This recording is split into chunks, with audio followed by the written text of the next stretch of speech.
Hi and Assalamualaikum. My name is Muhammad Aiman bin Mat Lazim. My metric number is 264094. Okay, so today I'm going to present first and second part in speech analysis, which is how the speaker gain attention and interest of the audience, and how the speaker establish the credibility.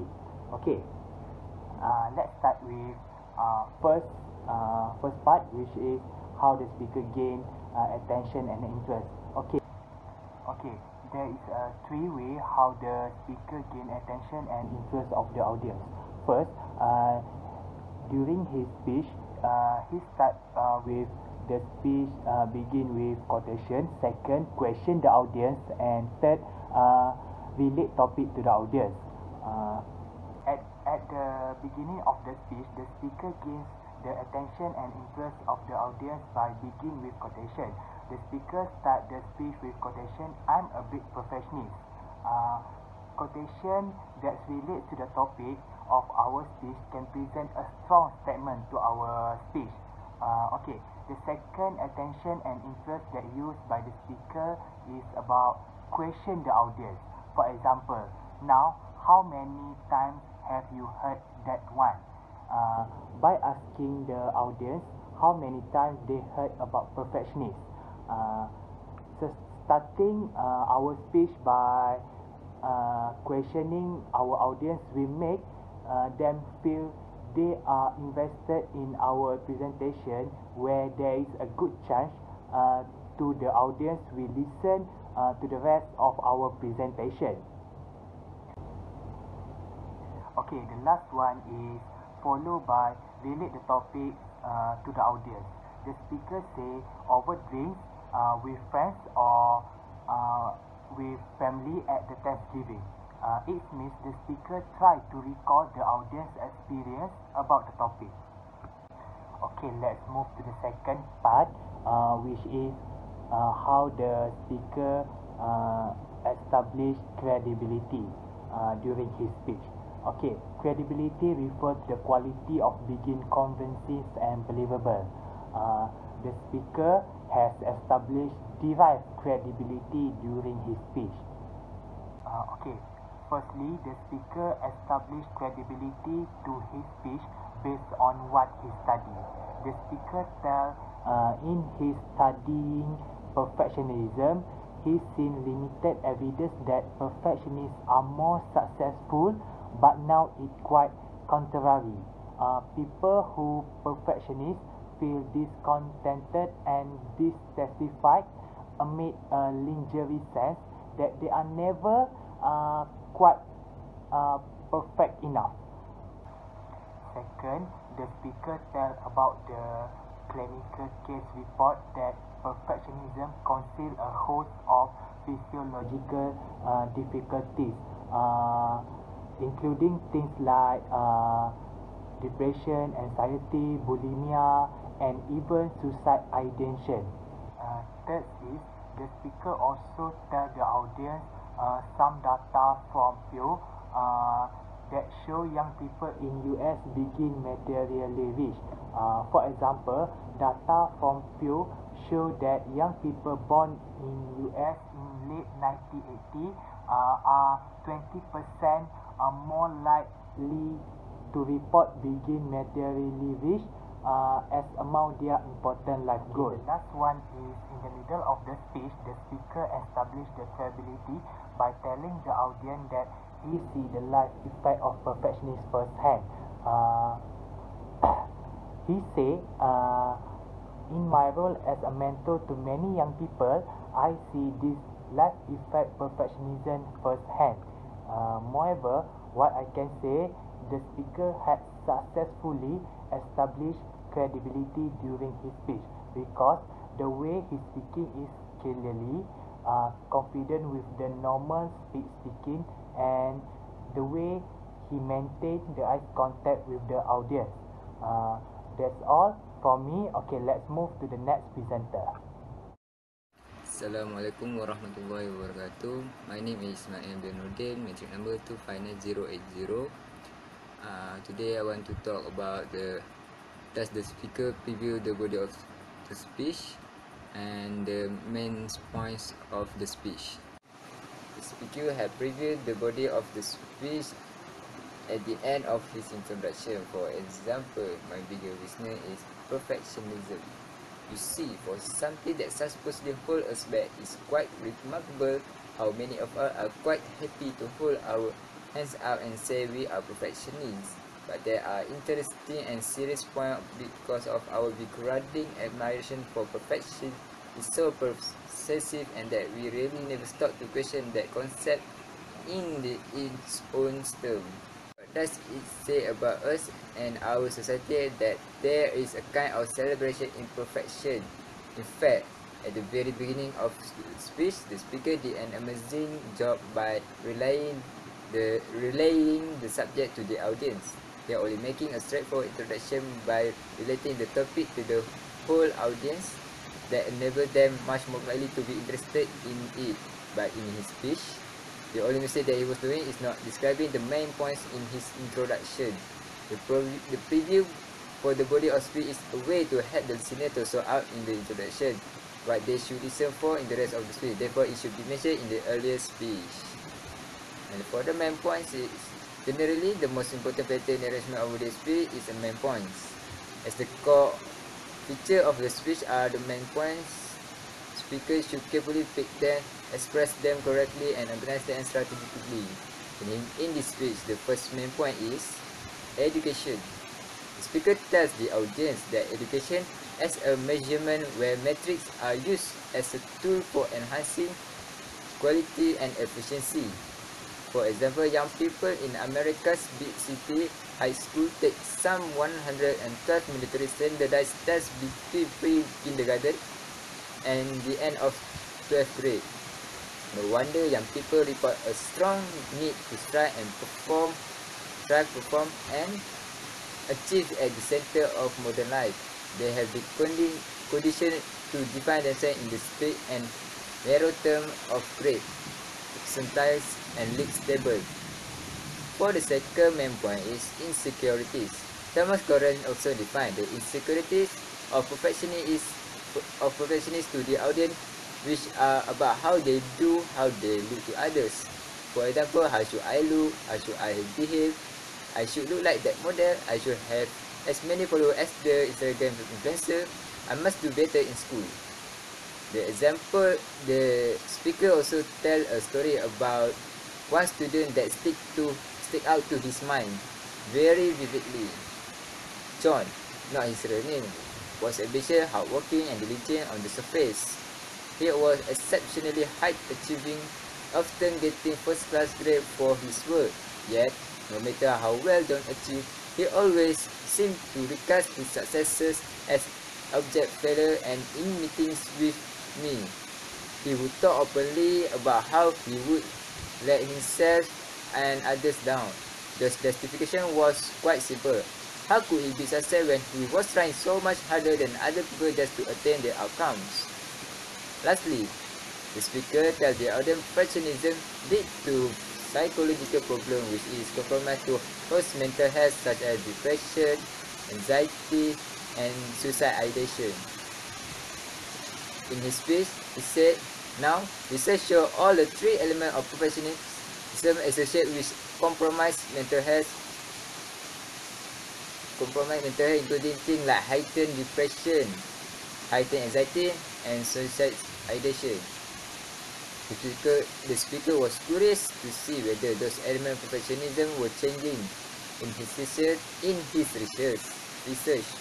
He is focusing on immediate family relation, but he wanted to look at it at a wide stage. So they took all the data had been collected in 27 years since Paul and Gordon developed the perfectionism measure.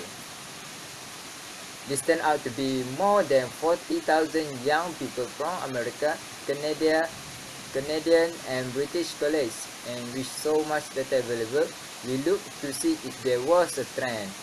And in all, it took us more than 3 years to collect all of this information, crunch the number, and write our report. But was it because our analysis uncovered something alarming.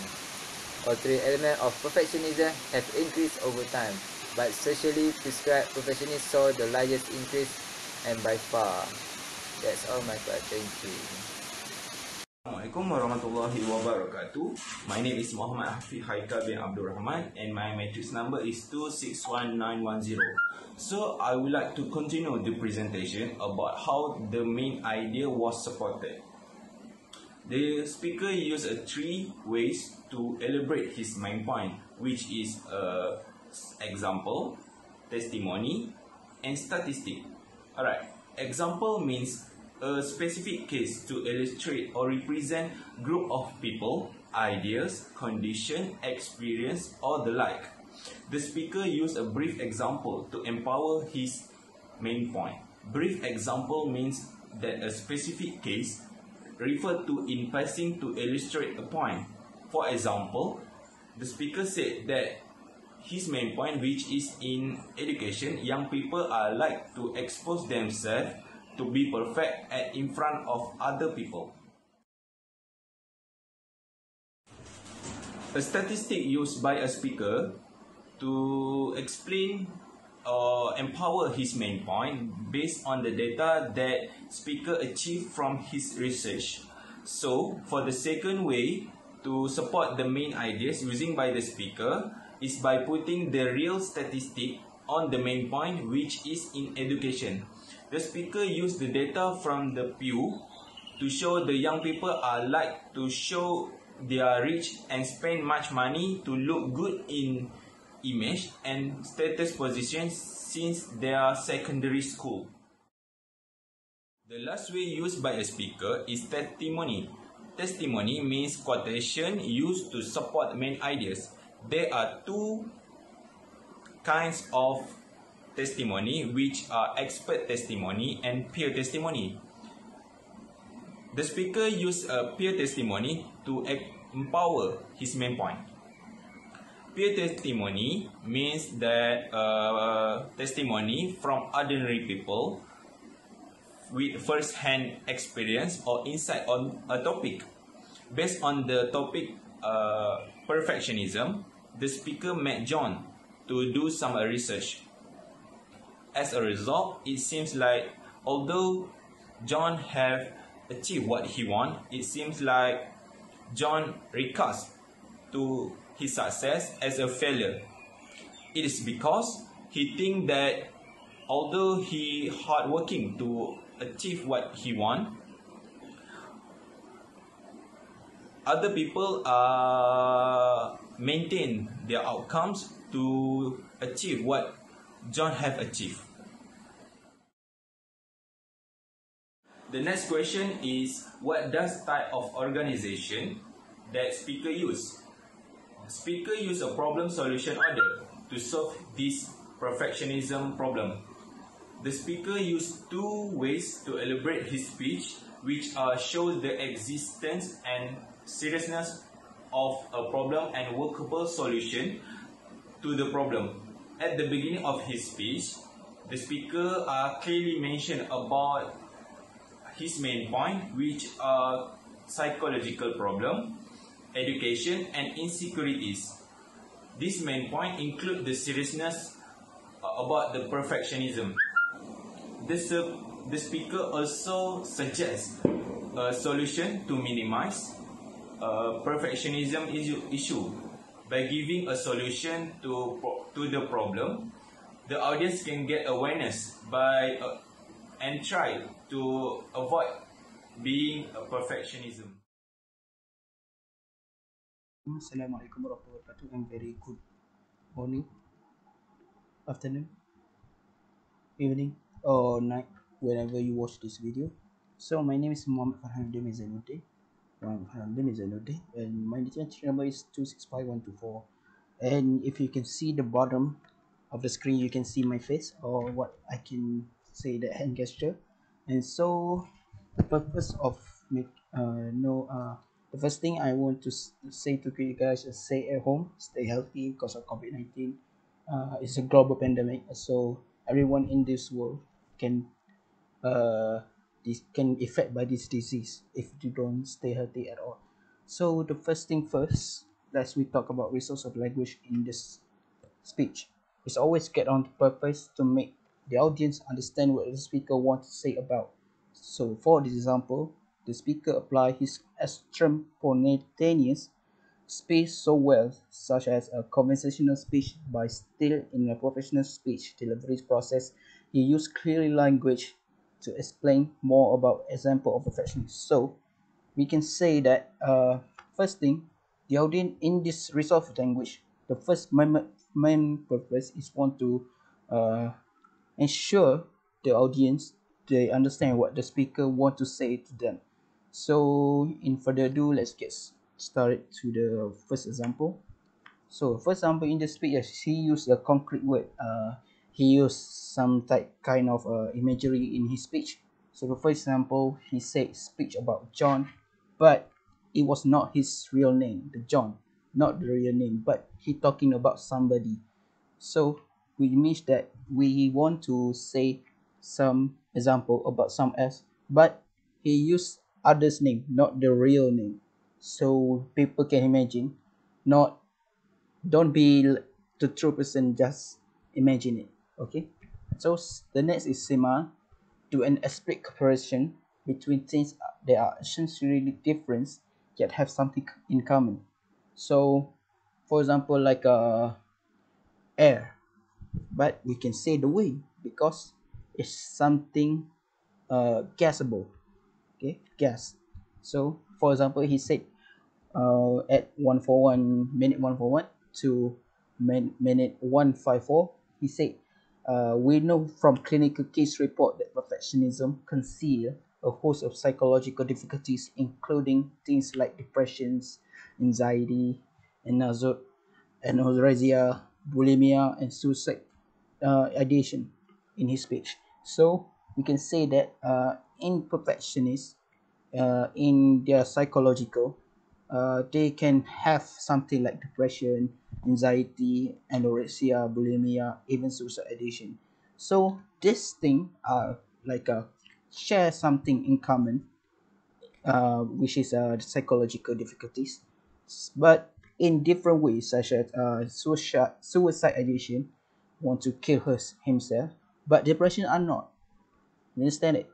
They are totally different things, but share in something common that will affect the perfectionist. So the next is connective. Connective is a word or phrase that connect the idea of a speech, indicate relation or and indicate relationships. He used this into his speech to make the audience know what he want to say, and doesn't make the audience so bored with the speech. So this is like a penjodoh bilangan, or something that connect from one speech, one sentences to other sentences. So the example, the first type of connective, he used transition. He state the connective in the body about his speech, uh, about the example of the problem, that so the audience know what he want to talk, what he really want to talk. Okay, in minute 1241 to 301, he said the characteristic that we feel are contributing to almost epidemic level of this problem. So let me give you an example. So this term of so let give me you an example is transition from the problem statement to example.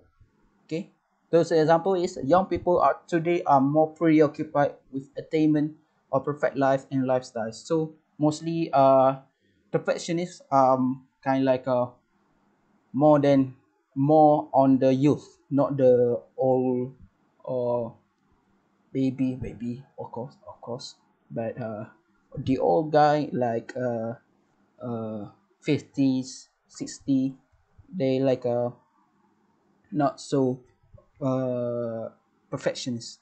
So this is a first connective that has been used. The second is signpost, to keep track the flow and the main points of his speech, which is the firstly, secondly, and so on. So in his speech, in the minute of 842 to 914, he said, I strive to be as perfect as I can be. That's the first statement because this first statement was the common perfectionist. So they want to be a perfect as can he that they can be. So the second is the socially prescribed perfectionism. That's the sense that the social environment is excessively demanding. So when they want to go out like a crowded people, they want to do as perfect as they can be. But at the at the at the just in the crowded, so because he want to be a perfect than the other people. So the statement is I feel that others are too demanding of me. Okay. And the third is other oriented perfectionist. So maybe they want to like the imposition of unrealistic standard on other people. So the statement is if I ask somebody to do something, I expect it to be done perfectly. So maybe like when you are employer, the boss has something to do like perfect what he wants. So they demanding on the other person to make sure that was perfect on them. So they want to uh, TD, nice, and not so unrealistic. Okay, unrealistic. Okay, that's all from me. That's all from me. Next, I will give you to the next presenter. Okay, thank you. Assalamualaikum and good evening Abid to Madam and also my fellow friends. My name is Muhammad Adib bin Zulkifli, method number 261408, and I will present about the reasoning and also the emotional appeal that was used by the speaker that we have to study in his speech. So, for the reasoning, the speaker used two types of reasoning when delivering his speech. The first one he used is the specific instances reasoning. For example, the speaker used factual comparison between timelines to explain the growth of social prescribed perfectionism of young people. The next one he uses is a causal reasoning type. For example, the speaker highlighted that a perfectionist will never be satisfied of themselves and can lead to self-harm. Okay. Then next one I will move to emotional appeal. So for emotional appeal, the speaker uses three types. Emotional appeal is a type of element that was used in delivering your speech but invoke emotional elements in your speech. So the speaker uses three types of emotional appeal when delivering his speech. The first one is empathy. The empathy example is when the speaker states his experience in dealings with his students which had perfectionism symptoms which can be harmful of himself.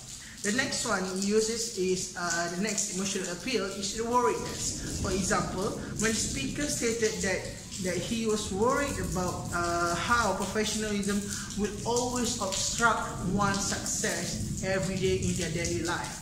The last one actually is the hopefulness. Okay, the speaker uses this kind of emotional invoke in the end of his speech when he stated that he hoped that the young people will have a normal life, although with the perfectionism symptoms that will disturb them. So that's all for me. Thank you. Assalamualaikum. My name is Muhammad Afiq bin Rosli. My metric number is 259245. I would like to talk about the ending of speech and central ideas. First of all is ending of speech. The speaker use dissolve ending toward end of his speech. For example, he said, so long as we teach young people that there is nothing more real or meaningful in their life than the hopeless quest for perfections, then we are going to condemn future generation to the same futility and despair. This statement show his courage, personality, and persuade the pupil that is the generous obsession with perfectionists. Next, The speaker ended his speech with a quotation. He proposed his audience to help young people escape the trap of perfectionism and restating his central ideas. He said, "No one is flawless and failure is not a weakness." Lastly, the speaker used a dramatic statement, which is a but most of all, if we want our young people to enjoy mental, emotional, and physically health, then we will invite them to celebrate the joy and the beauty of the imperfections as a normal and a natural part of everyday living and loving. The closing is particularly good because he proposed his audience to realize and take action on the dangerous obsession with a perfectionist. Thank you. That's all for me.